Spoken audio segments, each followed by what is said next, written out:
जय मसीह की, परमेश्वर के नाम की महिमा हो। आज हम देखेंगे याकूब की संतानों के बारे में, और ये हमें देखने को मिलता है उत्पत्ति उसका 29वां अध्याय की 31वीं आयत से 35वीं आयत में।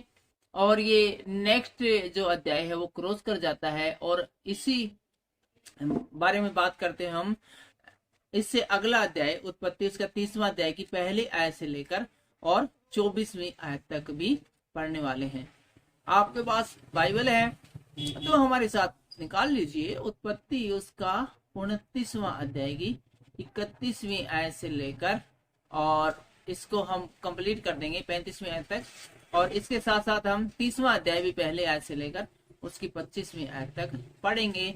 यहाँ पर हमें याकूब की संतान के बारे में द कंप्लीट इंफॉर्मेशन मिल जाती है। और आपसे निवेदन रहेगा कि वीडियो को स्किप मत कीजिएगा, पूरा वीडियो मतलब पूरी ब्लेसिंग। तो 31वीं आयत में इस प्रकार से लिख दिया गया है, जब यहोवा ने देखा कि लिया अप्रिय हुई, और जब यहोवा पर देखा लिया, जिसको देखने में तकलीफ है और इतनी खूबसूरत भी नहीं है, उसको अप्रिय सा जाना जाता है, उसको इतना मान सम्मान इज्जत और प्यार मिलता नहीं है, तब उसने उसकी कोख खोली पर राहेल बांझ रही। तब यहोवा परमेश्वर ने उसकी कोख को खोल दिया, लेकिन कंटिन्यू जो राहेल है जिससे याकूब बेहद प्यार करता है वो बांझ ही रही। अतः लिया गर्भवती हुई और उसके एक पुत्र उत्पन्न हुआ। इस प्रकार से लिया गर्भवती हो जाती है और इसके एक बेटा पैदा होता है, और उसने यह कहकर उसका नाम रूबेन रखा, यहोवा ने मेरे दुख पर दृष्टि की है, अब मेरा पति मुझसे प्रीति रखेगा। तो यहाँ पर वो अपने बेटे का नाम रूबेन है, ये सोच के रखती है कि यहोवा ने मुझ पर कृपया दृष्टि की है, यहोवा ने मुझे आशीर्वाद दिया है, यहोवा ने मेरी सुधि ली है, और इस पुत्र उत्पन्न होने के द्वारा मेरा पति जो कि मेरी बहन से ज्यादा प्रीति रखता है, उसको चाहता है अब मुझ पे ध्यान करेगा, अब मुझसे ज्यादा प्यार करेगा। यहोवा ने मुझे यह भी पुत्र दिया। और तब उसने यह कहा, यह उनके कि मैं अप्रिय हूँ, यह सुन के कि मैं अप्रिय हूँ, यहोवा ने मुझे पुत्र दिया, इसलिए उसका नाम सिमोन रखा। और एक और भी बेटा होता है जिसका नाम उसने सिमोन रखा। फिर वह गर्भवती हुई, उसके एक और पुत्र उत्पन्न हुआ, और उसने कहा अब की बार तो मेरा पति मुझसे मिल जाएगा, क्योंकि उसने मेरे 3 पुत्र हुए हैं। तो यहाँ पर कंटिन्यू एक के बाद एक 3 पति उत्पन्न होते हैं, और इस प्रकार से है वो सोचती है कि इस बार मेरा पति है वो मुझ पर ध्यान देगा, मुझसे ज्यादा प्यार करेगा अपनी छोटी बहन के मुकाबले में। लिया ऐसा सोचती है, इसलिए उसका नाम लेवी रखा, और उसने अपने तीसरे पुत्र का नाम है वो लेवी रखा।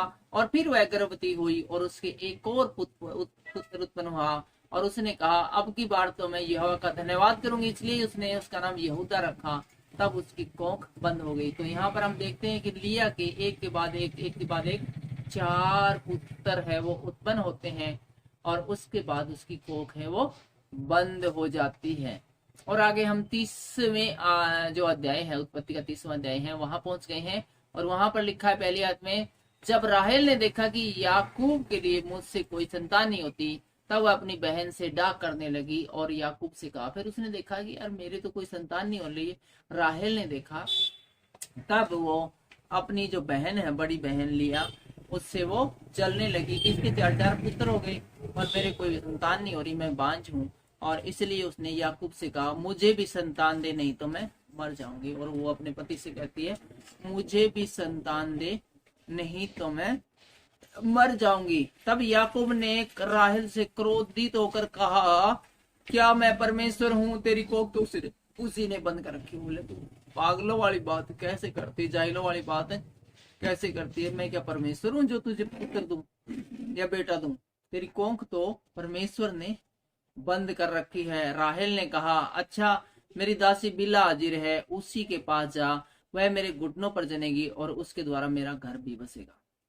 तो फिर वो राहेल कहती है कि ठीक है कोई बात नहीं, मेरी जो दासी मेरे संग आई है जिसका नाम बिल्ला है, तो उसके पास जा, उसको अपनी पत्नी सी कर ले। पुराने समय में लत्ता उड़ा दिया करते थे, और संतान वगैरह नहीं होती थी और किसी आसपास की रिश्तेदार औरत को, और उससे फिर संतान उत्पन्न होती थी वो उसी की मानी जाती थी। तो वहां यहाँ पर अपने पति को, ये याकूब को, ये इसकी पत्नी खुद कह रही है कि मेरी जो दासी है बिल्ला, उसके पास जा, उससे जो बेटा होगा वो मेरी औलाद कहलाएगी। तब उसने उसे अपनी दासी बिल्ला को दिया कि वह उसकी पत्नी हो जाए, और याकूब उसके पास गया। और इस प्रकार देखते हैं कि अपनी दासी को याकूब की पत्नी बना देती है। और बिल्ला गर्भवती हुई और याकूब से उसके एक पुत्र उत्पन्न हुआ, और बिल्ला है वो गर्भवती हो जाती है और राहेल के लिए उसके पुत्र उत्पन्न होता है। तब राहेल ने कहा, परमेश्वर ने मेरा न्याय चुकाया और मेरी सुनकर मुझे एक पुत्र दिया है, इसलिए उसका नाम दान रखा। राहेल की दासी बिल्हा फिर गर्भवती हुई और याकूब के एक और पुत्र उत्पन्न हुआ। तब राहेल ने कहा, मैंने अपनी बहन के साथ बड़े बल से लिपट कर मल्ल युद्ध किया और अब जीत गई। अब उसने मेरा नाम नप्ताली रखा। तो यहाँ पर जब दो दो बेटे हो जाते हैं राहेल की दासी से, बिल्हा से, तो वो बड़ी खुश होती है और कहती है कि मेरे बहन के साथ जो मेरा युद्ध चल रहा था उसमें मैं जीत गई, परमेश्वर ने मुझे भी 2 बच्चे दिए हैं। और 9वीं आयत में लिखा है, जब लिया ने देखा कि, और हम पढ़ रहे थे कि जब लिया ने देखा कि मैं जन्ने से रहित तो हो गई हूँ, तब उसने अपनी दासी जिल्पा को लेकर याकूब की पत्नी होने के दे दिया। देखो जी क्या चल रहा है इधर कि जब 4 बच्चे हो गए, परमेश्वर ने उसको डायरेक्ट 4 बच्चे दे दिए, और लेकिन वो और भी संतान चाहती थी, तो उसने अपनी दासी थी उसको है वो अपने पति को दे देती है, याकूब को दे देती है कि उससे और बच्चे उत्पन्न हो। जिल्पा उसकी दासी का नाम है, लिया की दासी का, और वो अपनी दासी को अपने पति की पत्नी कर देती है कि उसके द्वारा उसके और भी संतानें उत्पन्न हो। और लिया की दासी जिल्पा भी याकूब से एक पुत्र उत्पन्न हुआ। इस प्रकार से हम देखते हैं कि एक और पुत्र है वो याकूब के उत्पन्न होता है, जो कि जिल्पा से होता है, जो कि लिया की दासी है। तब लिया ने कहा, अहो भाग्य, इसलिए उसका नाम गाद रखा। फिर लिया की दासी जिल्फा के याकूब से एक और पुत्र उत्पन्न हुआ, और इसके बाद एक और भी पुत्र जिल्फा की दासी से जिल्फा से उत्पन्न होता है, जो कि लिया की दासी है। तब लिया ने कहा, मैं धन्य हूँ, निश्चय स्त्रियां मुझे धन्य कहा करेंगे, इसलिए उसका नाम आसेर रखा। गेहूं की कटनी के दिनों में रूबेन को मैदान में दूधा फल मिले और वह उसको अपनी माता लिया के पास ले गया। तब राहेल ने लिया से कहा, अपने पुत्र के दूधा फलों में से मुझे दे। उसने उससे कहा, तूने मेरे पति को ले लिया, क्या यह बात छोटी है? अब क्या तू मेरे पुत्र के दूधा फल भी लेना चाहती है? राहेल ने कहा, अच्छा, तेरे पुत्रों के दूधा फलों के बदले वह आज रात तेरे संग सोएगा।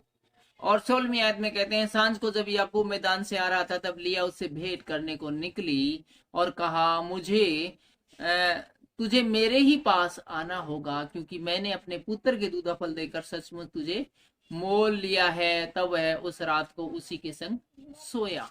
और 17वीं आयत हमें बताती है, तब परमेश्वर ने लिया की सुनी और वह गर्भवती हुई और याकूब से उसका 5वां पुत्र भी उत्पन्न हुआ। तो यहाँ पर हम देखते हैं कि 4 पुत्र एक के बाद एक लिया के उत्पन्न हो गया था, और उसके बहुत समय के बाद, जबकि उसकी दासी के द्वारा भी उसके पुत्रों की प्राप्ति हुई, उसके एक और भी पुत्र प्राप्त होता है। तब लिया ने कहा, मैंने जो अपने पति को अपनी दासी दी, इसलिए परमेश्वर ने मुझे मजदूरी दी है, इसलिए उसने उसका नाम ईशाकार रखा। लिया फिर गर्भवती हुई और याकूब से उसका 6वां बेटा भी उत्पन्न हुआ, और इस प्रकार 6ठा बेटा भी लिया को उत्पन्न होता है। और 20वीं आयत में कहती, तब लिया ने कहा, परमेश्वर ने मुझे अच्छा दान दिया है, अब की बार मेरा पति मेरे संग बना रहेगा, क्योंकि मेरे उससे 6 पुत्र हो चुके हैं, इसलिए उसने उसका नाम जबूलून रखा। तत्पश्चात उसके एक बेटी भी हुई और उसने उसका नाम दीना रखा।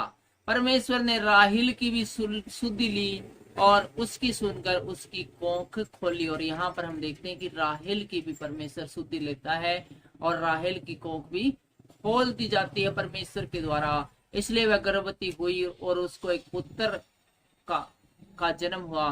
तब उसने कहा परमेश्वर ने मेरी नाम धराई दूर की है, और इस प्रकार से परमेश्वर ने इसकी नाम धराई राहेल की दूर की, इसलिए उसने यह कहकर उसका नाम यूसुफ रखा, परमेश्वर मुझे एक पुत्र और भी देगा। तो फिलहाल के लिए इतना ही। परमेश्वर आपके इस वीडियो के द्वारा आशीष दे, बरकत दे। सबको जय मसीह की।